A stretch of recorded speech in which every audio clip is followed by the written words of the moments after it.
नमस्कार दोस्तों, स्वागत है आप सभी का exam Guru tips and tricks में। दोस्तों मैं लेके आ गया हूं आपके लिए पार्ट 6। इस सीरीज में हम क्या कर रहे हैं, 3200 का जो प्रीवियस ईयर का सेट है हम उसको सीक्वेंस वाइज कर रहे हैं। आज के वीडियो में हम लोग करेंगे 101 से 120 तक, ठीक है। अच्छा, पिछले सेट में मैंने आपको 103rd क्वेश्चन बता दिया था, ठीक है।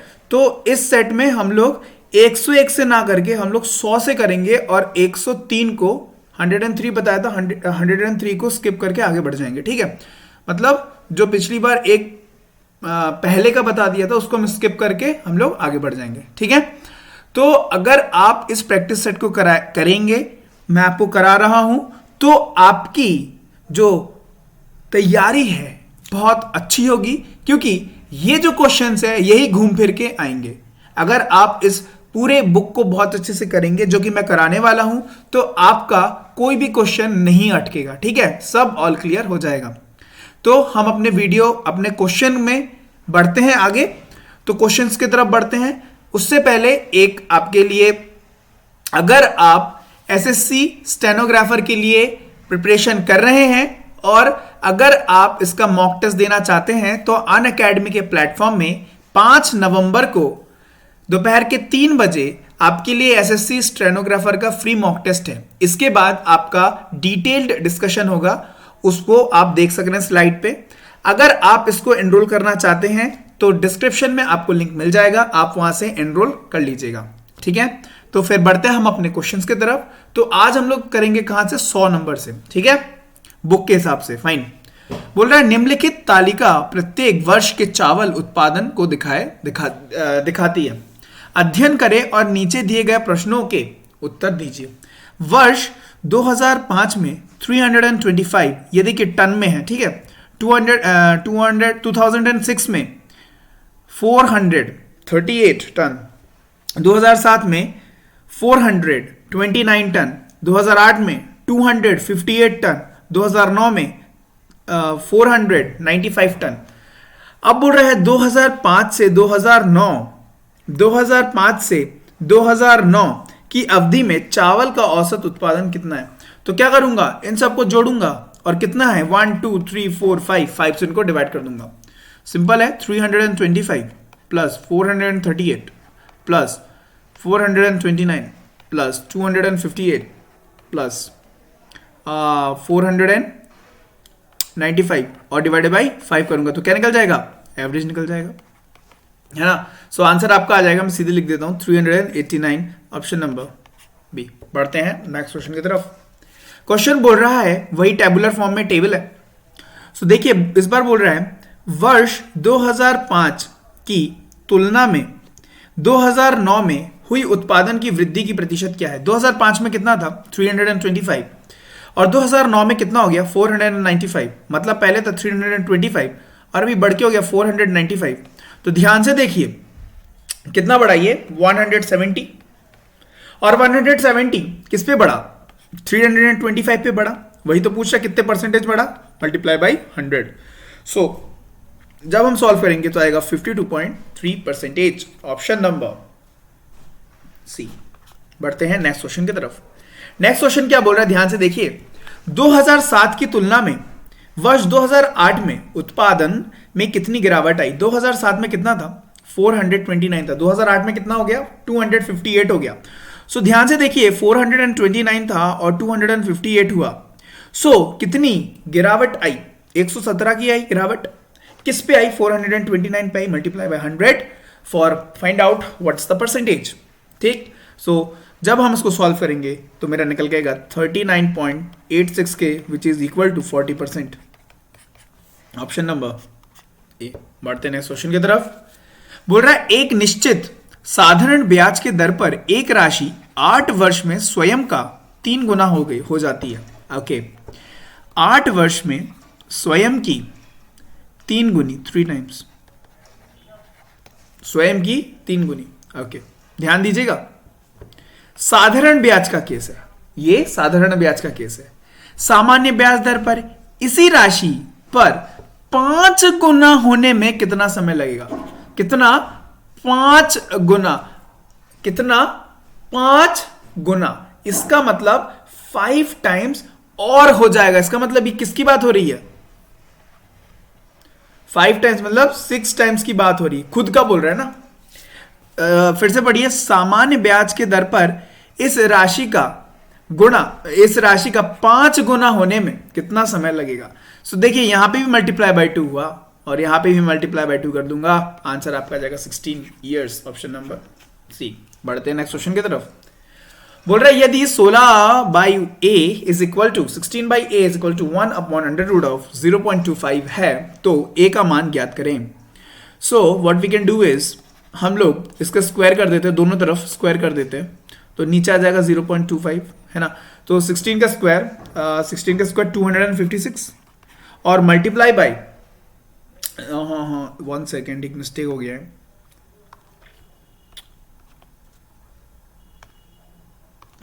So it's 0.25, 0.25 okay. तो ये हो गया और इस तरफ आया क्या, ए स्क्वायर, और ये इधर पे जाके मल्टीप्लाई होगा। अगर किसी को भी 0.25 से मल्टीप्लाई कर रहे हैं, इसका मतलब क्या कर रहा है, उसकी एक चौथाई कर रहे हैं ना, इसकी एक चौथाई कर रहे हैं, तो कितनी होगी इसकी एक चौथाई, 64 हो जाएगी। और ए स्क्वायर अगर 64 है तो ए की वैल्यू क्या हो जाएगी, 8 हो जाएगी, अंडर रूट करूंगा तो ऑप्शन नंबर ए। बढ़ते नेक्स्ट क्वेश्चन की तरफ। बोल रहा है एबीसी एक साझेदारी कंपनी में 1 10 100,000 10,000 लाख 1,20,393 रुपए का मुनाफा अर्जित करता है, जिसे ए बी सी में 5:3:1 के अनुपात में बांटा जाता है। तो बी का शेयर पूछ रहा है, बी का कितना मिलेगा, बी को कितना मिलेगा, ठीक है ओके। सो देखिए बी को कितना मिल रहा है, 3 मिल रहा है, कितने में से 8 और 9, कितने रुपए को बांटना है,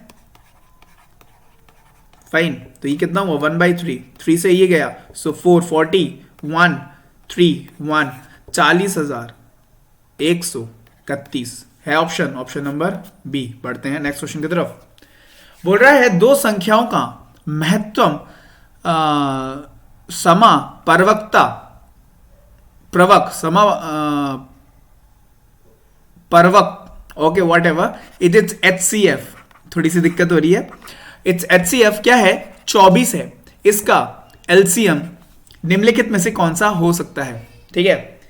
बोल रहा है दो नंबर्स का HCF 24 है तो उसका LCM क्या हो सकता है। दोस्तों एक बात ध्यान से रखिएगा दिमाग में, वो ये है कि जो भी LCM होता है वो हमेशा HCF से जरूर पूर्ण रूप से डिवाइड हो सकता है, पूर्ण रूप से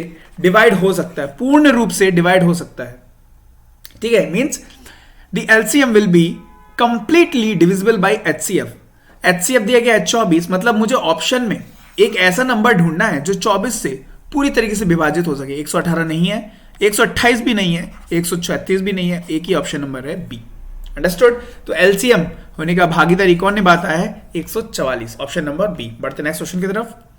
एक दुकानदार अपने सामान पर क्रय मूल्य से 25% अधिक मूल्य अंकित करता है और अंकित मूल्य पर 25% की छूट देता है।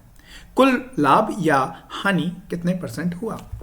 तो सपोज दुकानदार ने खरीदा था, कॉस्ट प्राइस था उसका 100 और मार्केट प्राइस हुआ कितना, किराए मूल्य से 25% अधिक अंकित करना, मतलब 125 रुपए उसने अंकित कर दिए हैं। Okay fine. अब बोल रहा है अंकित मूल्य पर 25% की क्या दे रहा है, छूट दे रहा है।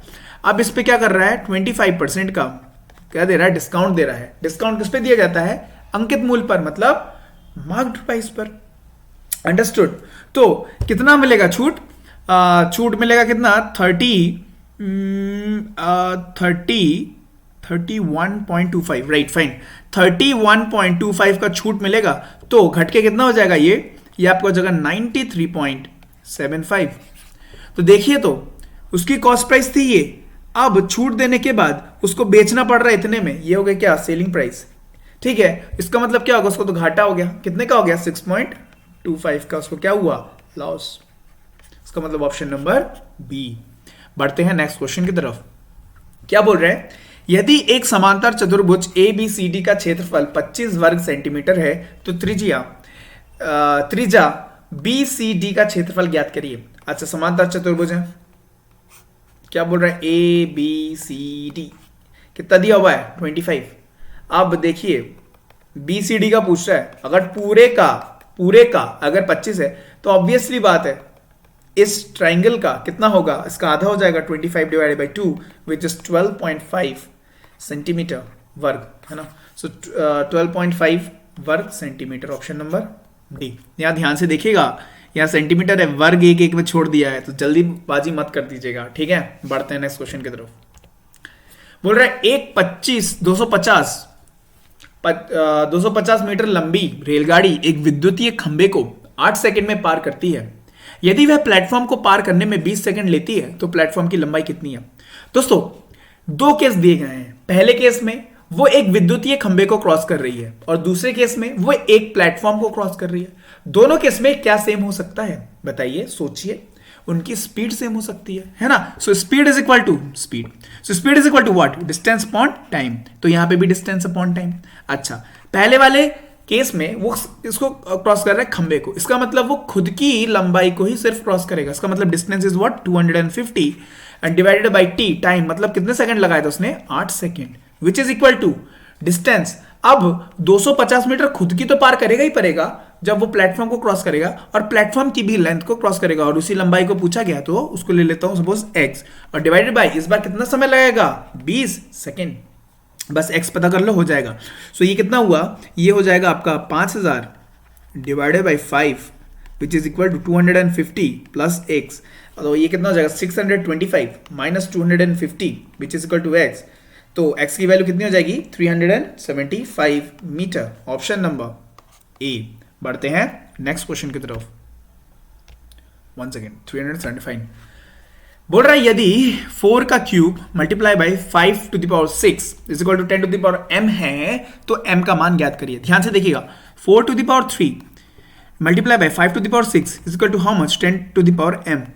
इसको देखिए, एक काम करता हूं, इसको मैं लिख सकता हूं क्या 2 और 5 के फॉर्म में, तो क्यों ना मैं इसको भी 2 और 5 के फॉर्म में लिखूं। 5 के फॉर्म में तो ये है ही, बस इसको बना देता हूं। सो 2 टू द पावर 2 मतलब 2 का स्क्वायर जो होता है 4 to the power 3 multiply by 5 to the power multiply by 5 to the power 6 which is equal to 10 to the power m।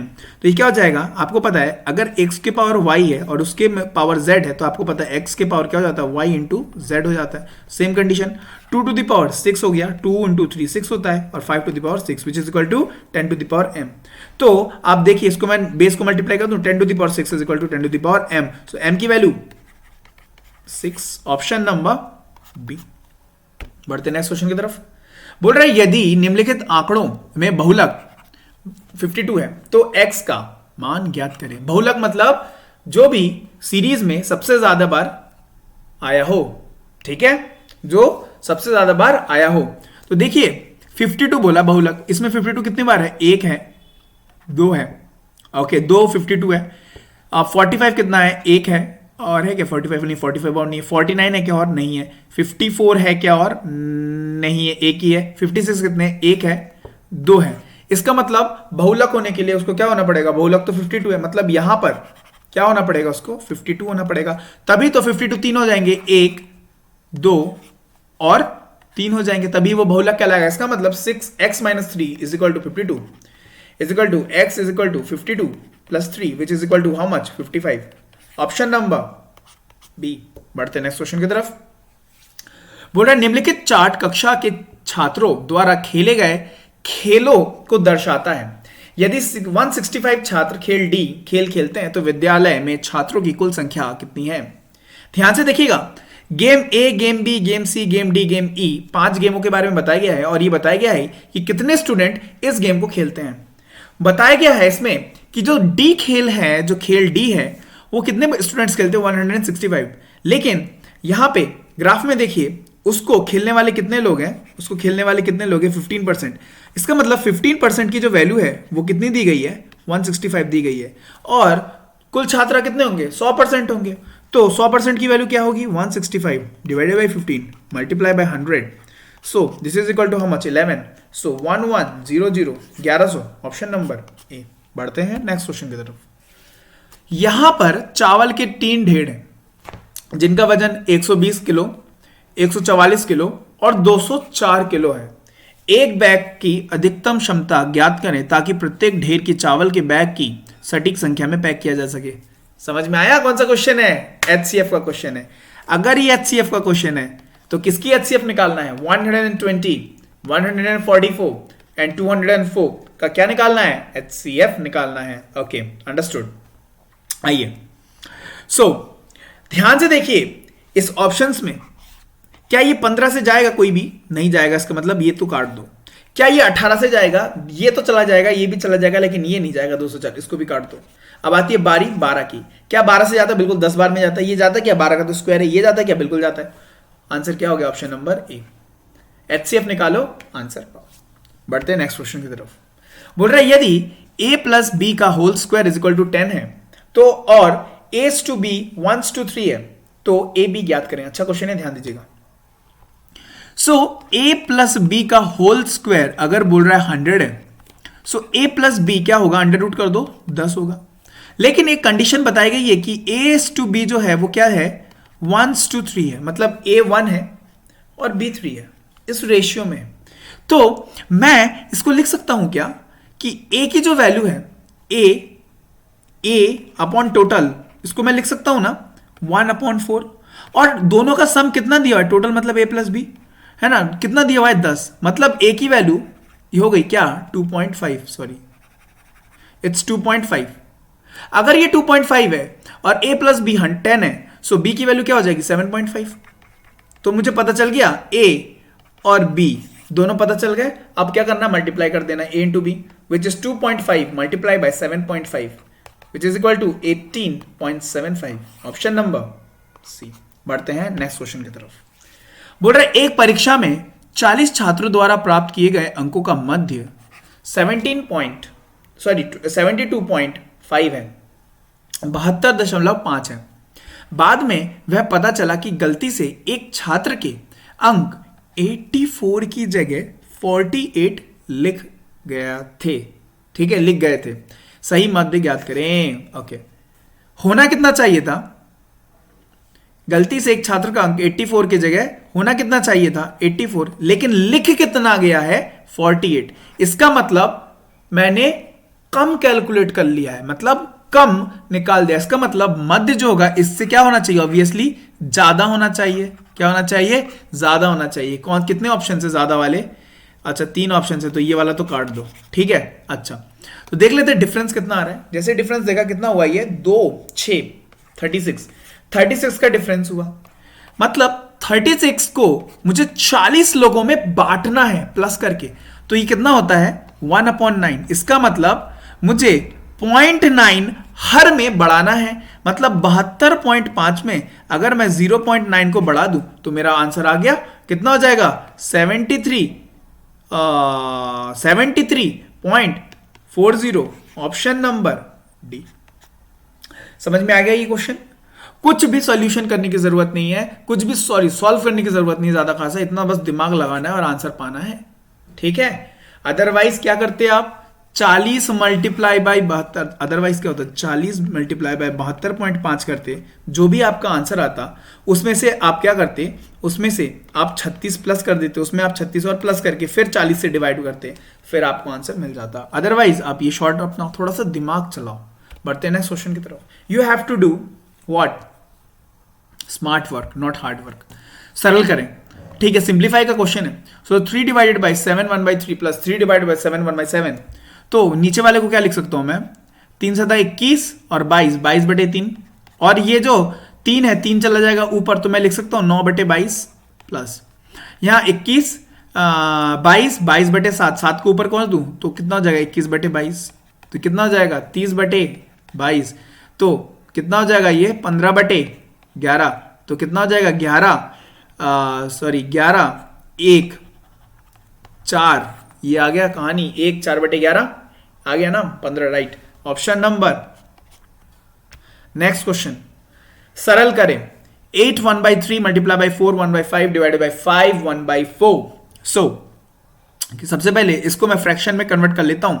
सो कितना हुआ? 24 25 25/3 multiply by 20 21/5 multiply by, divide को मल्टीप्लाई कर देता हूं तो मतलब क्या होगा? न्यूमरेटर डिनोमिनेटर हो जाएगा, डिनोमिनेटर न्यूमरेटर हो जाएगा, है ना। सो कितना होगा? ये 5 1/4 मतलब 20 21 इस बार नीचे आ जाएगा और 4 ऊपर पहुंच जाएगा। अब देखते हैं काटा काटी किससे होता है। ये से ये गया, इससे गया ये, तो ये ऊपर आ गया 5, 4 5 20, 20/3। इसका मतलब कितना हुआ ये 3 6 18, 2/3। Option number D. बढ़ते हैं नेक्स्ट क्वेश्चन की तरफ।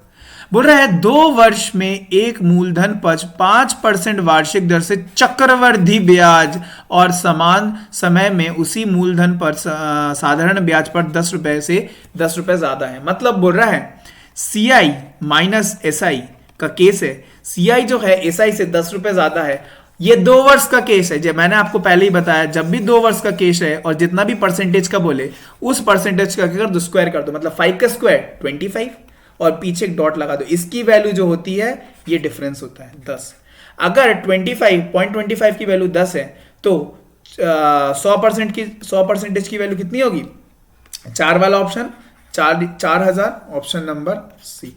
अच्छा, अगर बोलता है यहाँ पे 7% है, ठीक है 7% तो क्या होता है 7 7 49, मतलब 0.49 की वैल्यू होती क्या 10 रुपए। समझ में आया कहानी? ओके, तो ये आपको ट्रिक याद रखना है, ठीक है। बढ़ते हैं नेक्स्ट क्वेश्चन की तरफ। आज का आखिरी क्वेश्चन, ए और बी की आयु का अनुपात 1:2 है। 7 वर्ष बाद उनकी आयु का अनुपात 3:5 हो जाएगा यदि उनकी वर्तमान आयु ज्ञात करें। सो ए और बी की जो आयु का अनुपात है प्रेजेंटली वो है क्या 1:2। ये क्या है? ये प्रेजेंट है, ये वर्तमान है, ठीक है। ये क्या है? वर्तमान है। वो बोल रहा है 7 वर्ष बाद उनकी आयु का अनुपात क्या हो जाएगा 3:5 हो जाएगा। आप मुझे एक बात बताइए, ये कौन सा केस वाला है? 7 वर्ष वाला।